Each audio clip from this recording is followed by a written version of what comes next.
Assalamualaikum warahmatullahi wabarakatuh, Mitra Kominfo dimanapun Anda berada. Senang sekali saya Mila Atiki bisa menjumpai Anda dalam program terbaru Kabar Gorontalo Sepekan edisi pertama. Program ini kami hadirkan untuk memberikan informasi pemerintah Provinsi Gorontalo selama sepekan. Gubernur minta Pohuwato aktifkan Siskamling cegah terorisme. Balit Palma siap dukung pengembangan kelapa di Gorontalo. Wakil Gubernur pastikan kesiapan lahan pembangunan secaba Gorontalo. Gubernur Gorontalo lantik 260 pejabat fungsional dan 16 P3K. Diskominfo kenalkan aplikasi display informasi digital. Rogumi robot guru multifungsi mahakarya siswa-siswi MTS Negeri 1 Kota Gorontalo.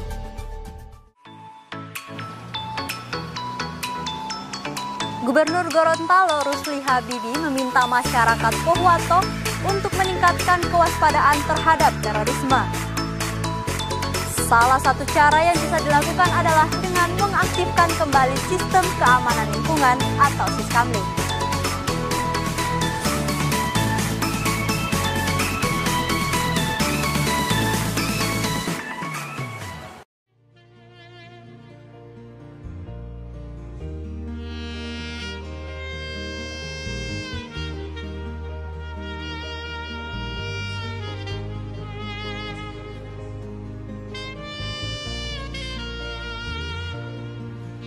Gubernur Gorontalo Rusli Habibie meminta masyarakat Pohuwato agar meningkatkan kewaspadaan terhadap terorisme.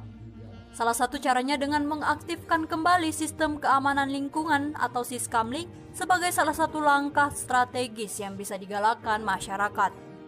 Ide Rusli ini bukan tanpa alasan. Seperti yang diberitakan sebelumnya, Densus 88 Anti Teror Polri menangkap 7 orang terduga teroris di Kabupaten Pohuwato. Terdapatnya 7 orang yang masih kerabat dekat teroris yang betul-betul penduduk di Marisa.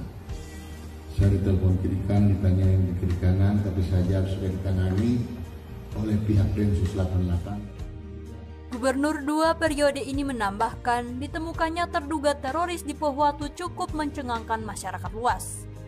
Karena memang Provinsi Gorontalo pernah mendapatkan penghargaan pemerintah pusat, khususnya dari Menko Polhukam terkait situasi daerahnya yang sangat kondusif dan aman.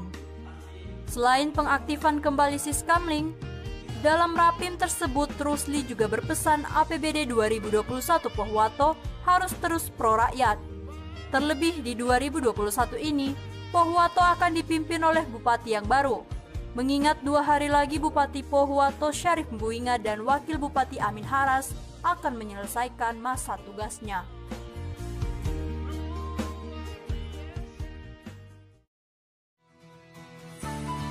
Wakil Gubernur Gorontalo Haji Idris Rahim melakukan kunjungan kerjanya ke Badan Penelitian Tanaman Palma Kementerian Pertanian di Kabupaten Minahasa Utara, Sulawesi Utara beberapa hari yang lalu. Kunjungan ini bertujuan untuk menjalin kerjasama dalam pengembangan tanaman kelapa untuk meningkatkan pendapatan dan kesejahteraan petani.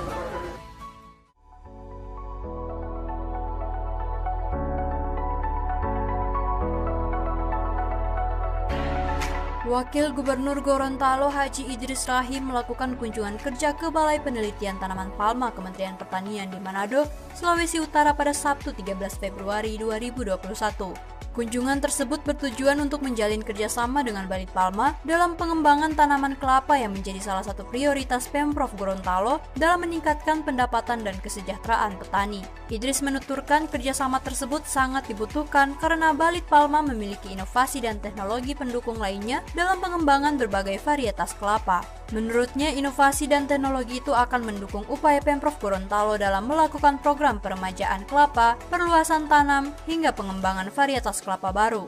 Banyak sekali inovasi terobosan yang dilakukan oleh Balai Penelitian Tanaman Palma Dan insya Allah ini nantinya kita akan tumbuh kembangkan di Provinsi Gorontalo. Ada 9 macam, diantaranya ada kurma, ada sawit, ada berbagai macam kelapa, dan tentunya saya harapkan ada kerjasama antara Dinas Pertanian Provinsi Gorontalo dengan Balai Penelitian Tanaman Plasma. Pada kesempatan itu, Kepala Balit Palma Kementan Ismail Maskromo menyatakan kesiapan pihaknya untuk mendukung program peremajaan dan pengembangan varietas kelapa baru di Gorontalo. Ismail menilai Gorontalo memiliki potensi yang besar untuk pengembangan tanaman kelapa. Untuk pengembangan di Gorontalo, ke depan kita akan bekerja sama dengan pemerintah Provinsi Gorontalo. Pak Wagub tadi kami sudah sampaikan bahwa kita akan mendorong untuk peremajaan ke depan, pengembangan kelapa-kelapa yang cepat berbuah, namun dia lambat bertambah tinggi. Salah satu varietas kelapa yang akan dikembangkan di Gorontalo adalah kelapa genjah pandan wangi. Kelapa pandan merupakan jenis kelapa eksotik yang dikonsumsi dalam bentuk kelapa segar. Jenis kelapa yang sudah bisa dipanen dalam waktu 2 hingga 3 tahun sejak ditanam ini sangat mendukung sektor pariwisata melalui penyediaan kelapa segar untuk memenuhi kebutuhan restoran dan destinasi wisata. Nah, insya Allah tahun 2021 ini kita kerjasama dengan Pak Ismail, Kepala Balai, kita akan mengembangkan kelapa pandan. Dan insya Allah kita 1000 cikal tahun ini yang akan kita coba alokasikan sebar ke kabupaten kota, sehingga kita punya koleksi kelapa pandan juga. Dan ke depan juga tidak hanya sebatas kelapa yang eksotik seperti itu, kita terus melakukan peremajaan, rehabilitasi, dan perluasan areal tanam. Perluasan areal tanam yang 300 hektar itu? Yang kita tidak hanya 300 hektar, kita setiap tahun ada perluasan tanam sekitar 1.500 hektar setiap tahun.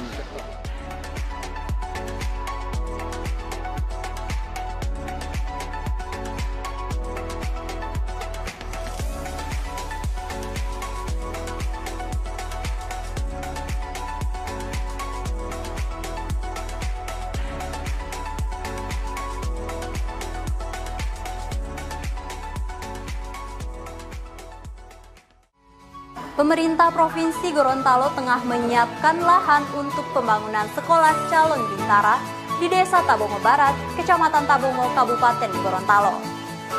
Kesiapan lahan tersebut ditinjau langsung oleh Wakil Gubernur Gorontalo Haji Idris Rahim bersama Danrem 133 Nani Wartabone, Brigjen TNI Bagus Antono Pardito.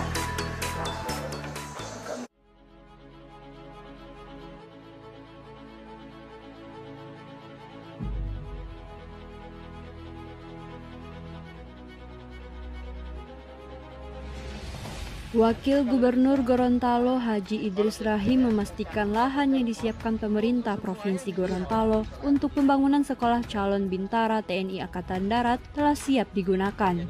Hal itu diutarakannya usai meninjau lahan pembangunan secaba TNI AD yang berlokasi di Desa Tabongo Barat, Kecamatan Tabongo, Kabupaten Gorontalo pada Kamis 11 Februari 2021. Jadi hari ini ada pertemuan secara singkat antara Pemprov dengan Danrem, dengan pemilik lahan PT Tilata, dengan pemerintah kabupaten, dan juga dari kecamatan dan desa dan semua yang terkait. Pada intinya untuk lahan secaba dan juga pesantren sudah tuntas, dan insya Allah setelah itu akan diurus semua surat-suratannya. Di lahan hak guna usaha milik PT Tilata tersebut, selain akan menjadi lokasi pembangunan secaba, sebagiannya akan dimanfaatkan untuk pembangunan pesantren internasional. Secaba memperoleh alokasi lahan seluas 40 hektar. Idris menegaskan pembangunan secaba maupun pesantren internasional harus dipercepat. Menurutnya, secaba dan pesantren internasional keduanya sangat dibutuhkan dalam rangka mendukung peningkatan kualitas sumber daya manusia yang menjadi program prioritas Pemprov Gorontalo. Kita harus memperlancar pembangunan secaba dan pesantren ini, karena ini adalah untuk kepentingan sumber daya manusia di Provinsi Gorontalo. Jadi di Batu Daha ini ada secaba, ada pesantren, ada SPN. SDM ini adalah merupakan program unggulan kita. apalagi nih untuk pesantren ini untuk kepentingan umat kita.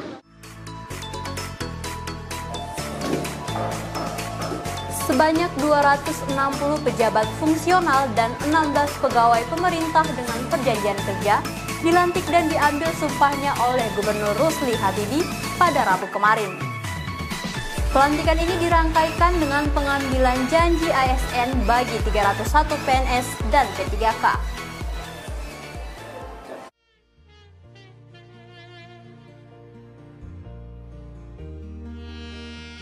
Gubernur Gorontalo Rusli Habibie melantik dan mengambil sumpah 260 pejabat fungsional dan 16 orang pegawai pemerintah dengan perjanjian kerja di lingkungan pemerintah Provinsi Gorontalo pada Rabu 17 Februari 2021 di Aula Rujab Gubernur.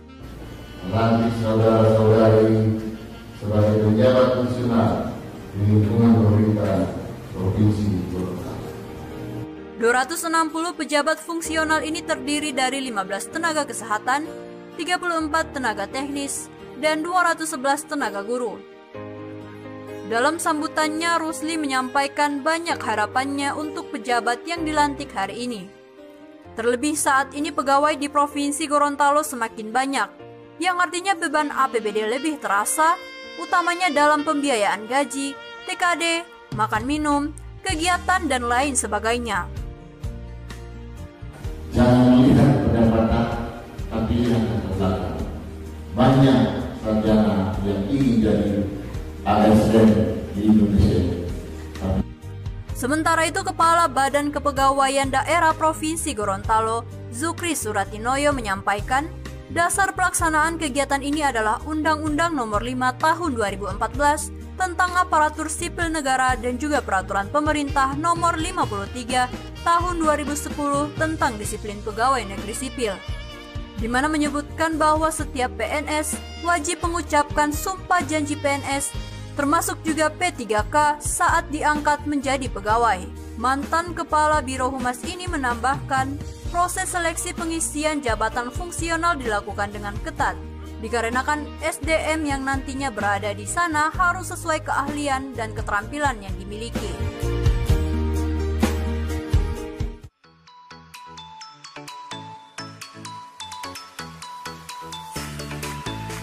Dinas Komunikasi Informatika dan Statistik Provinsi Gorontalo menyajikan aplikasi display untuk penyebarluasan informasi. Aplikasi ini untuk pertama kalinya dikenalkan oleh Kepala Dinas Kominfo dan Statistik Masran Rauf, akan menyajikan informasi dalam bentuk digital yang cepat, masif, dan mudah dicerna oleh masyarakat. Dinas Komunikasi Informatika dan Statistik Provinsi Gorontalo menyajikan aplikasi display untuk penyebarluasan informasi. Aplikasi ini dikenalkan pertama kali oleh Kepala Dinas Komunikasi Informatika dan Statistik, Masran Rauf. Dalam aplikasi ini akan menyajikan informasi dalam bentuk digital yang cepat, masif, dan mudah dicerna masyarakat. Inovasi layanan informasi digital ini ditunjukkan kepada Gubernur Gorontalo Rusli Habibie di Rumah Jabatan Gubernur usai pelantikan pegawai fungsional pada Rabu 17 Februari 2021. Masran Rauf menyampaikan aplikasi ini merupakan layanan digital yang menyediakan informasi kabar berita pemerintahan, pembangunan, dan kemasyarakatan di Provinsi Gorontalo. Tidak hanya itu, kebutuhan informasi masyarakat berupa layanan samsat, kepegawaian, statistik data, serta kebutuhan informasi publik lainnya dalam aplikasi ini.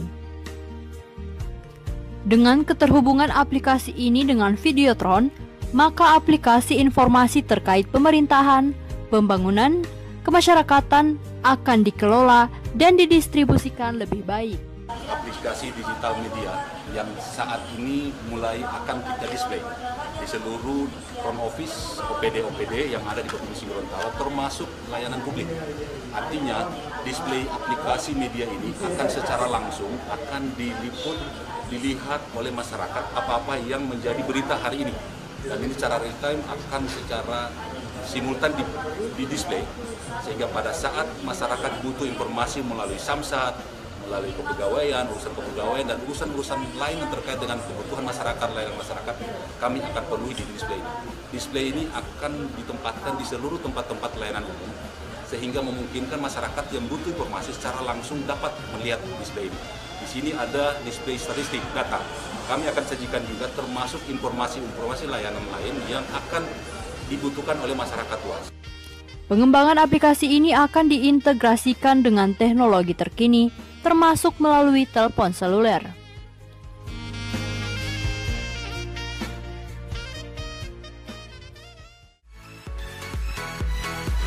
Mitra Kominfo, tidak terasa sudah beberapa menit saya menemani Anda dalam program Kabar Gorontalo Sepekan. Untuk menutup edisi kali ini, saya akan sajikan berita berasal dari MTS Negeri 1 Kota Gorontalo yang telah meraih banyak prestasi baik di kancah nasional maupun internasional. Semoga beberapa informasi yang telah kami sajikan dapat bermanfaat bagi Mitra Kominfo dimanapun Anda berada. Dan jangan lupa untuk like, komen, share, dan aktifkan notifikasi di bawah ini. Saya Mila dan tim undur diri, sampai jumpa.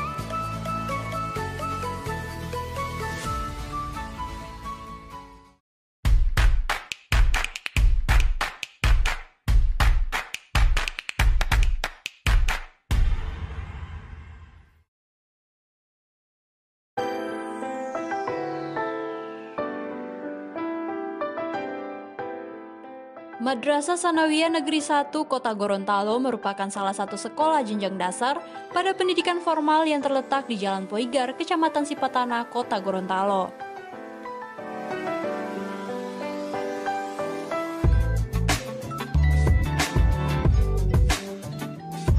Madrasah yang dipimpin oleh Bapak Karjanto ini memiliki visi mewujudkan madrasah yang islami, inovatif, populis, dan berkualitas. Ada satu hal yang membuat madrasah ini lain daripada yang lainnya. Sesuai dengan visi sekolah MTSN 1 Kota Gorontalo ingin mewujudkan pendidikan dengan berbasis riset. Madrasah berbasis riset adalah inovasi yang dikembangkan oleh Kementerian Agama. Inovasi ini dilakukan bekerja sama dengan Pusat Penelitian Metalurgi, Material Lembaga Ilmu Pengetahuan Indonesia, dan Nanocenter Indonesia. Madrasah penyelenggara riset adalah apresiasi dari Kementerian Agama Republik Indonesia atas prestasi yang telah dicapai dan diraih oleh keluarga besar MTSN 1 Kota Gorontalo.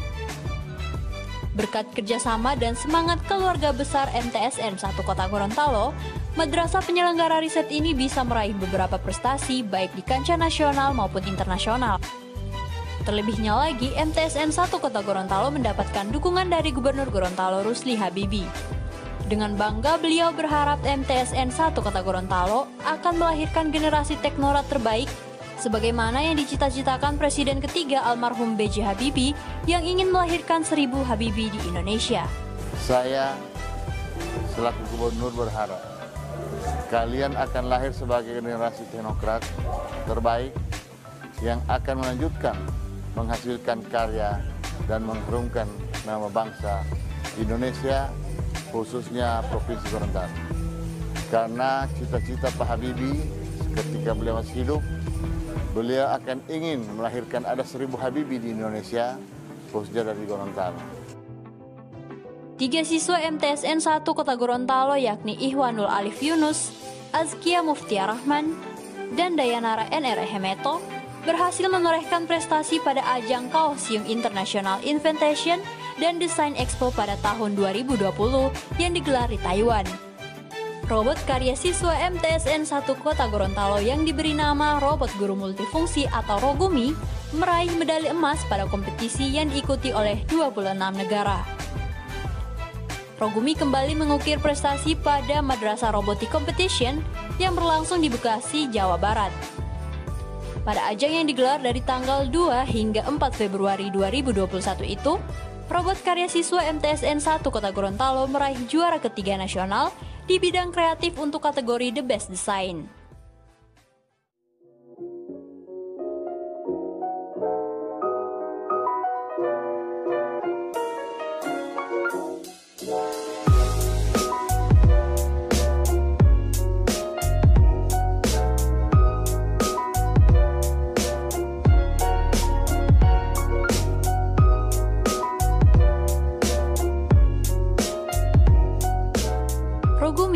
salah satu inovasi yang berawal dari ide siswa-siswi MTSN 1 Kota Gorontalo. Berawal dari berdiskusi, ide ini selanjutnya disampaikan kepada pembina kelompok riset dan disampaikan kepada pimpinan-pimpinan madrasah untuk direalisasikan. Mereka memberikan sebuah ide buat pemikiran mereka, yaitu yang ada hubungannya dengan pandemi saat ini yang ada di bidang pendidikan, dengan memberikan sebuah solusi untuk menggantikan peran guru di dalam kelas apabila guru tersebut berhalangan datang ke sekolah atau sakit. Jadi prosesnya ini mereka berdiskusi mencarikan sebuah ide tersebut, kemudian mereka menyampaikan ke saya, dan tentunya saya merespon bagus dengan apa yang telah mereka berikan ide tersebut, dan langsung saya berkoordinasi dengan pimpinan saya. Setelah akhirnya ide ini diterima, tibalah saat untuk menyiapkan segala komponen yang dibutuhkan. Komponen utama dari robot ini adalah Arduino Uno atau board microcontroller berbasis Atmega 328 yang berfungsi sebagai pusat pemproses input sinyal elektronik menjadi output sinyal elektronik yang dibutuhkan. Perakitan Rogumi ini dimulai dari mempelajari sketch program yang nantinya akan ditanamkan pada Arduino Uno. Komponen Arduino Uno dihubungkan ke rangkaian elektronik agar bisa membaca input, memprosesnya, dan kemudian dapat menghasilkan keluaran sesuai yang diinginkan oleh pengguna.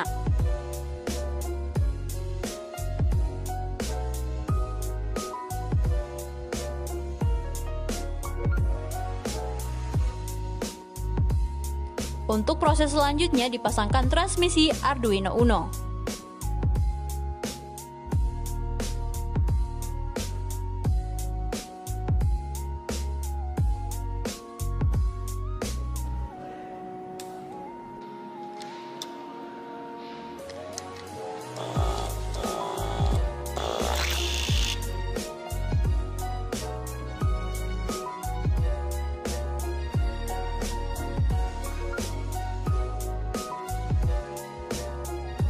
Fungsi utama dari Rogumi adalah untuk mensterilkan ruangan dengan menyemprotkan disinfektan dan sinar UV sebelum digunakan tanpa harus disentuh atau bisa dikendalikan dari jarak jauh.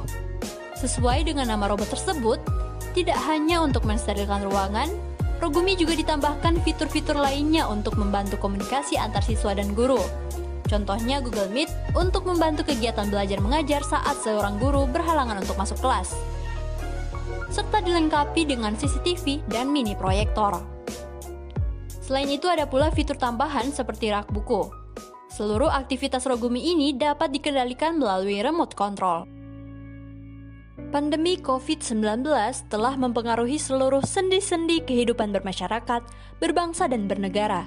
Di sektor pendidikan, pemerintah meniadakan pembelajaran tatap muka di seluruh jenjang sekolah yang diganti dengan sistem belajar dari rumah. Namun kendala tersebut tidak menyurutkan semangat guru, siswa, orang tua, dan seluruh pemangku kepentingan pendidikan dalam menjaga kualitas pendidikan, khususnya di Provinsi Gorontalo. Kendala pembelajaran dalam masa pandemi menjadi motivasi dan penyemangat untuk tetap meraih prestasi. Hal itu dibuktikan oleh para siswa Madrasah Sanawiyah Negeri 1 Kota Gorontalo yang berhasil menorehkan prestasi dan mengharumkan nama bangsa Indonesia di kancah internasional.